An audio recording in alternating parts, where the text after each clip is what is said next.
Okay, well, I was interrupted when I tried to do this video a minute ago. UPS man showed up.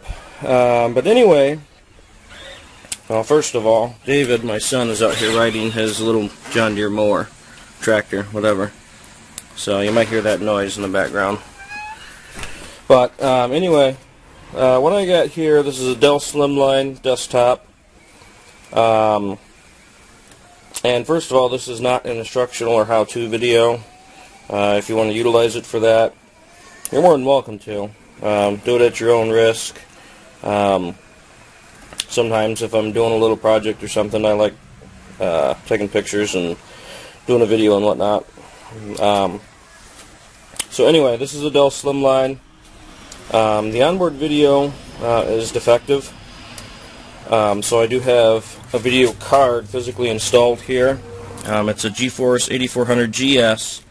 It only has a passive heatsink, meaning it does not have a fan to help disperse the heat. Recently I've discovered that this video card is running about 175 degrees Fahrenheit, 180, which is pretty hot. Most video cards nowadays, with fans and whatnot, typically run 130 or less. I know mine under load is usually about 106. So, upwards of 180 degrees is very, very hot. So what I'm doing today is I'm actually going to rig up a fan on this. Now, first of all, this is not really a proper way to do it. The easiest and best way would be to seek out a fan made for your video card. Your video card probably has the connections right on it. You could hook it up and be done with it.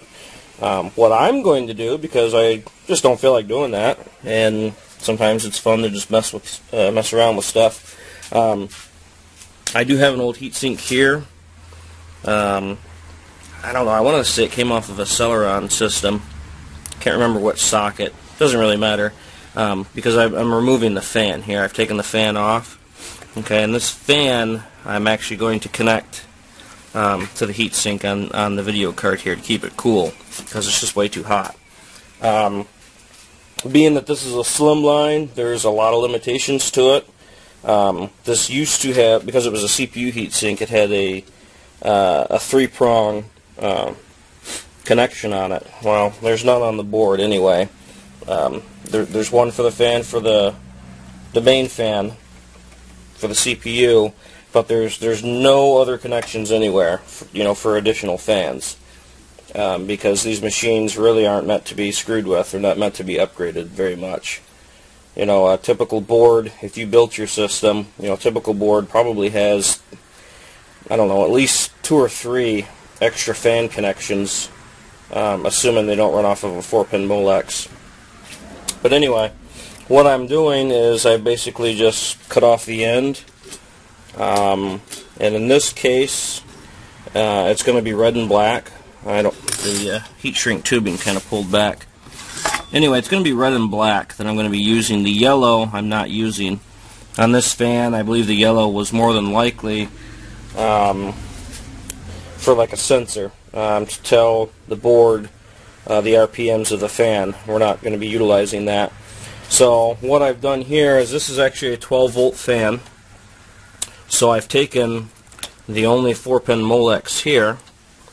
I took it apart, and I took out a ground and a 12-volt, the 12-volt rail, which is yellow. So I've got these two here. Splice the ends of them. I'm actually going to... Actually, I didn't splice the ends of them. I'm sorry. That's how much came off when I took it out of the connection. The 4-pin Molex here. I'm actually going to strip away a bit more. I'm going to solder it together so it's nice, a nice strong connection, and then I'll put heat shrink tubing around it, and then I will secure the fan to the card.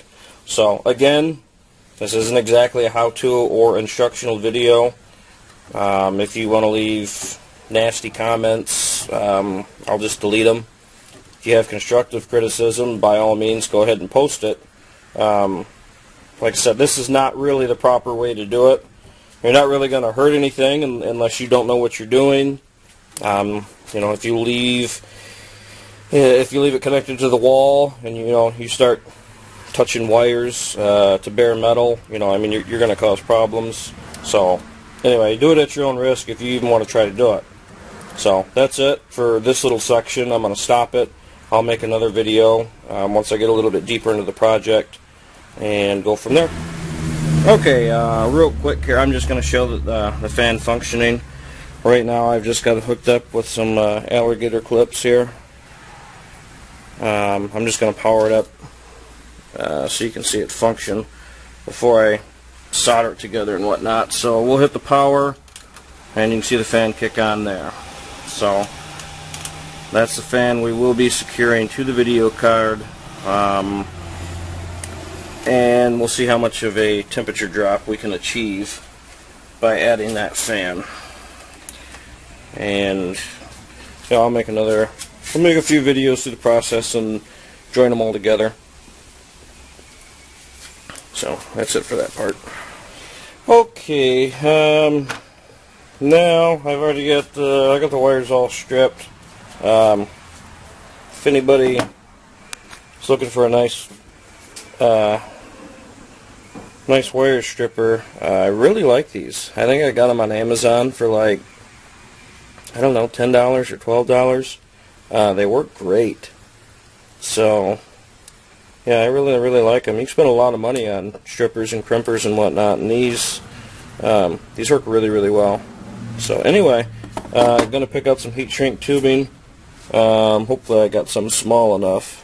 See, I need to get more. I don't have a lot, but got an assortment of terminal ends and some rivets and whatnot, heat shrink tubing. I think these down here will probably be small enough, hopefully.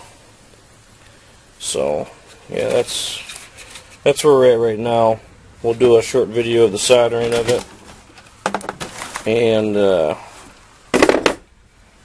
heat shrink tube that, and we'll see how much of a temperature change we get. So like I said, it's just a pretty powerful fan. It was on this heat sink that was meant for a CPU, a processor. So it's pretty pretty powerful fan, and I'm hoping it drops the temperature a decent amount for me. Well, it's not. The computer is used just in a bedroom. It's a spare computer, and use it for watching TV shows at night and whatnot. So it's not going to matter a whole lot. I'm not really worried about the machine. I've done this numerous times with fans when I don't have the right ends and whatnot.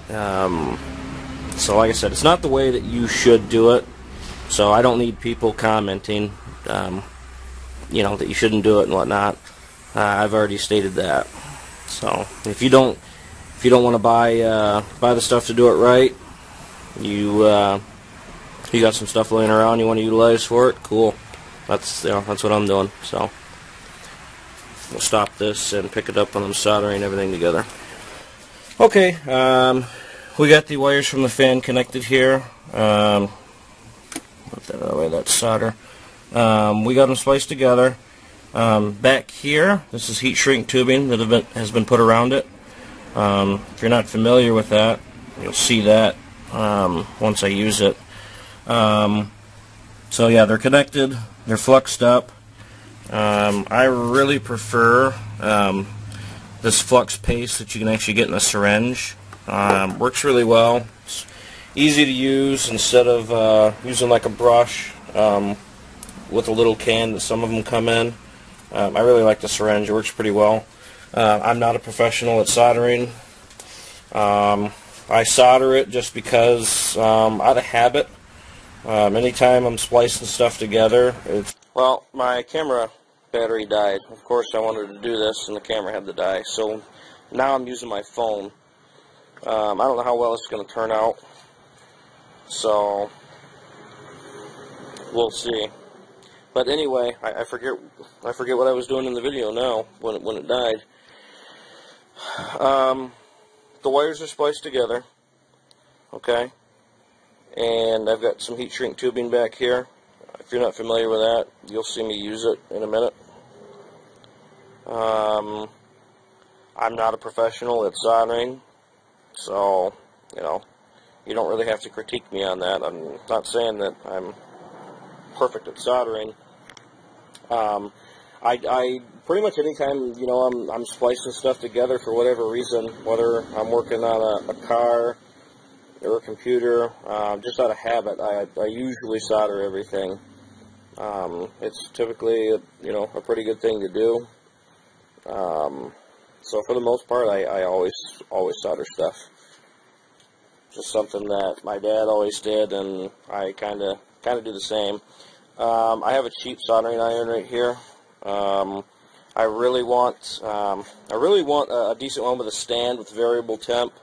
I would really like a hot air rework station. I've actually used this cheap soldering iron here for doing surface mounted ROM chips on hard drive PCBs. I've actually used this to take them off the circuit board of the hard drive and swap them, and had the hard drive functional.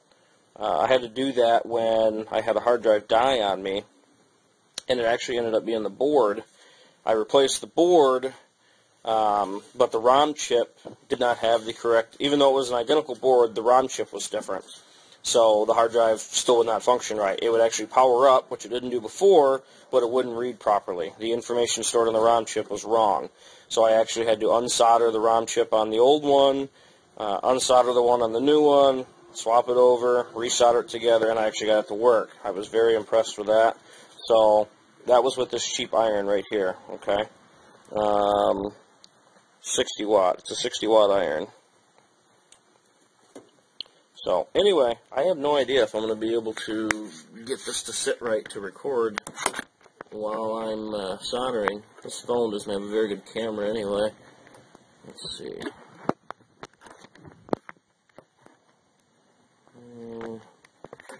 Yeah, I don't know if I'm going to be able to get this or not. I'm going to try.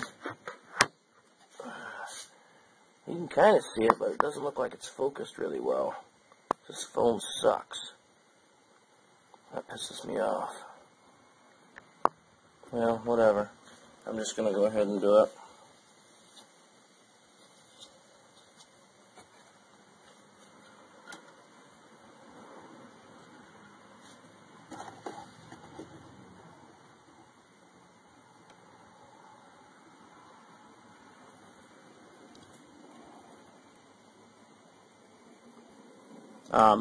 If this is something you're going to do, don't do it over your motherboard.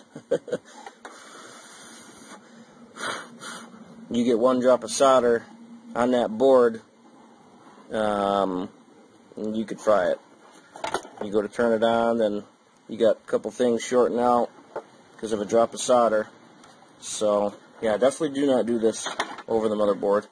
I don't know if, let me see, I'm trying to see if it's in focus. You can kind of see, but it doesn't look like it's focused very well. I really need some little arms to hold these while I do it. Off the board.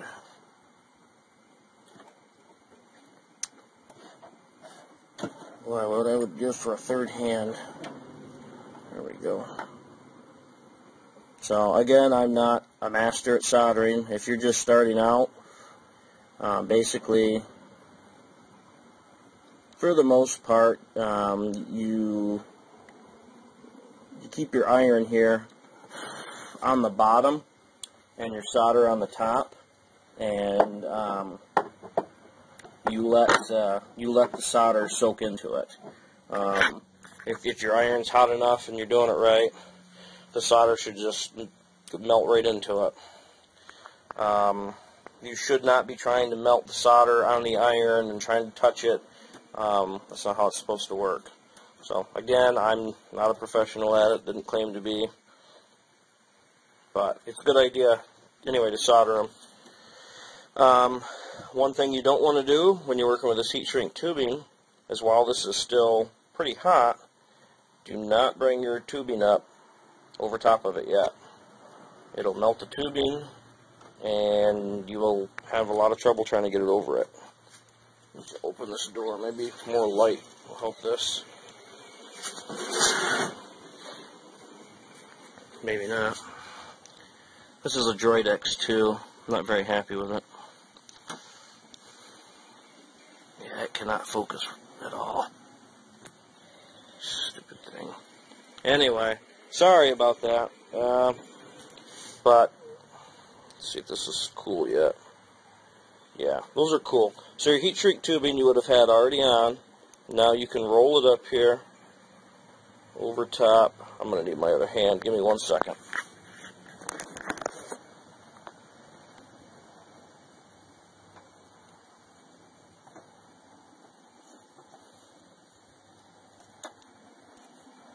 And let me get a paper towel. I got flux on my hands now.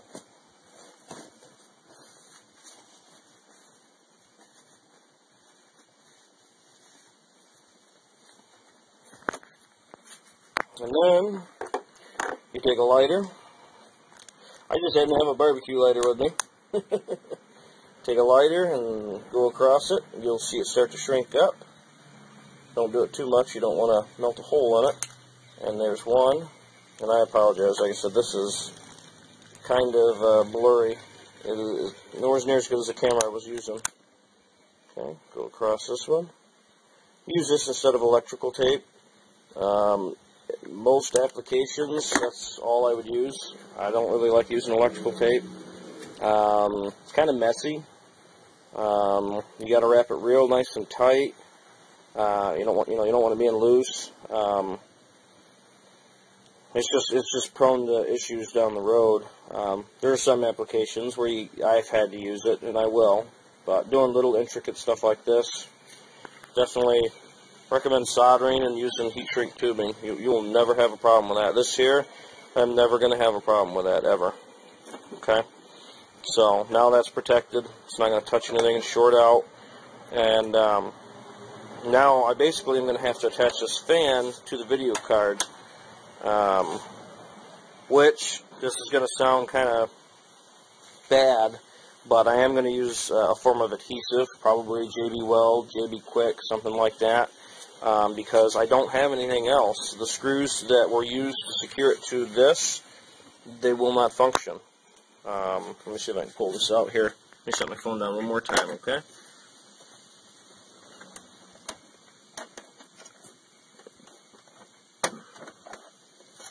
Come on. There we go.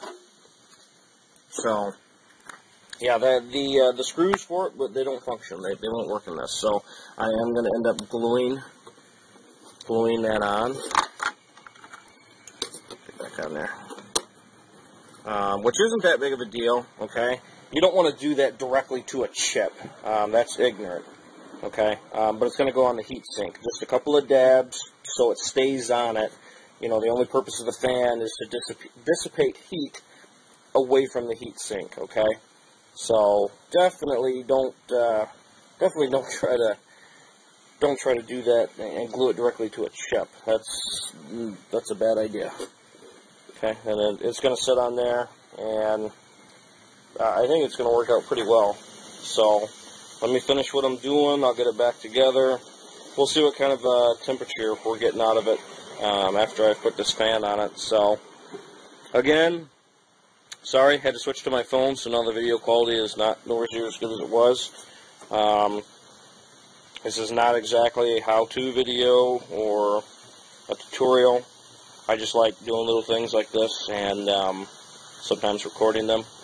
So if you want to do it yourself, go for it. Just be careful. Like I said, it's not the proper way to do things. You know, you should be purchasing the fan for your card, or an aftermarket fan that will secure to it properly without hacking your wires and stuff. But I've been doing it for years. I was a computer technician for 9 years. I've been building computers since I was in the 7th grade. I did go through an A+ course.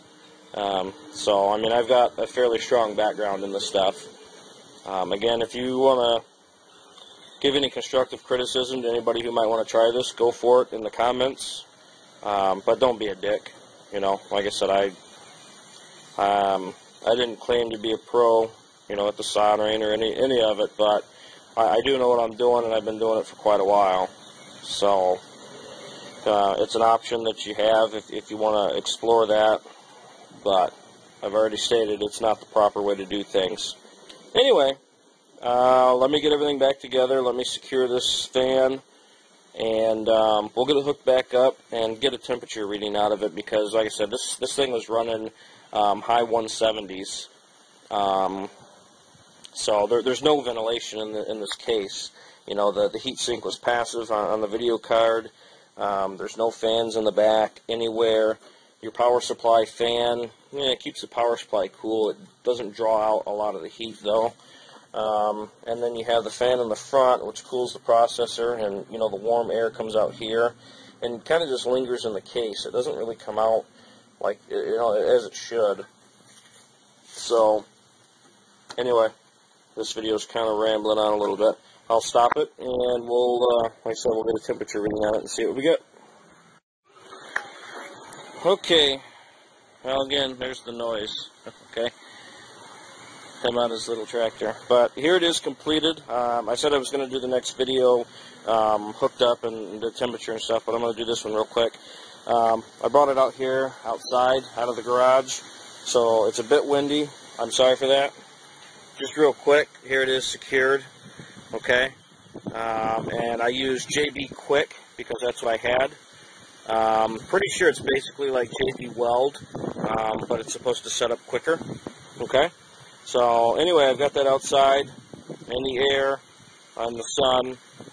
We'll let that set up before I put it back in. And one thing I didn't mention, because I didn't think of it until now, I'm going to have to make sure this will fit in the slot with this fan sticking down a little bit. I might have to move the fan back a tad, so I got to make sure it fits in the slot like that. So something to think about. Other than that, yeah, here's the JB Quick mixed up on an old outlet box with a nail, you know. So yeah, like I said, I'll let this set up, put it all together, and we'll get a temperature reading on it and see what kind of difference we got. So until then, okay, try to disregard some of the mess in here. Like I said, this computer was just an extra one. I just kind of use it here in the bedroom. Yeah, just to watch TV episodes or something at night, basically. Okay, and that video card was running over 170 degrees Fahrenheit. It had actually ran that way for quite a while, and I never really knew about it. So yeah, anyway, after installing that fan, this has been going for probably a half an hour or so. We'll come up here to my TV, and temperature is 99 degrees Fahrenheit. It was 97, so the highest I've seen it so far is 99. So basically a difference of over 70 degrees. Over 70 degrees Fahrenheit difference. So that's a pretty big difference just by installing that little fan, rigging that little fan up down to 99, which is perfect. So yeah, that's all. Just like I said, another quick movie here, just to show that it was finished, and it made a huge difference. So if you've got an old machine or a slimline like that, that happens to have a video card with a passive heatsink, meaning it has no fan, you may want to check the temperatures on it, and if it's running like mine was, in my opinion, that is way, way, way too hot. Most video cards, you know, like mine, nowadays, a lot of them run a little bit cooler. They seem to, anyway. You know, under load, mine I've never even seen hit 110. It's usually about 105 or so under load. So this was at 170 plus, doing nothing. So yeah, if you happen to have a card like that that does not have a fan, especially if it's a low-profile card stuffed in a slim line with minimal airflow, I would definitely check out your temperature. So that's all. That was a success, and it made a huge difference. So, awesome.